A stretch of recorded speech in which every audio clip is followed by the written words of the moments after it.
امام علی علیہ السلام کی خدمت میں ایک شخص آیا اور دست ادب کو جوڑ کے عرض کرنے لگا، یا علی، اللہ کے قریب ہونے کا سب سے آسان طریقہ کیا ہے؟ بس یہ کہنا تھا تو امام علی علیہ السلام نے فرمایا، اے شخص جو یہ 3 کام کرتا ہے وہ اللہ کے قریب سے قریب تر ہوتا جاتا ہے۔ تو وہ کہنے لگا، یا علی وہ 3 کام کون سے ہیں؟ امام علی علیہ السلام نے فرمایا، پہلا کام، بار بار انسان اپنی خطاؤں پہ پشیمان ہوتا رہے، اپنے گناہوں کی معافی مانگتا رہے۔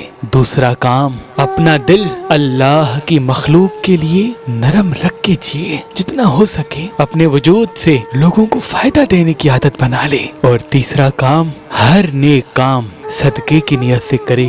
اللہ کی مخلوق کو دیکھ کے اگر مسکرائے تو یہ سوچ کے مسکرائے کہ اس خلقت کو اللہ نے پیدا کیا ہے۔ کسی کی مدد کرے تو یہ سوچ کے مدد کرے کہ میرا اس کی مدد کرنا اللہ کے نزدیک مجھے محبوب بنائے گا۔ اس مدد کی امید نہ رکھے۔ اگر دنیا سے محبت کرتا ہے، بھلائی کرتا ہے تو اس بھلائی کی امید نہ رکھے۔ جس انسان میں نیکی کرنے کا فعل صدقے کی نیت سے ہوگا، اللہ کی مخلوق کے لیے اس کا دل نرم ہوگا اور بار بار اپنی خطاؤں کو لے کے پشیمان ہوگا، تو سمجھ جانا یہی وہ انسان ہے۔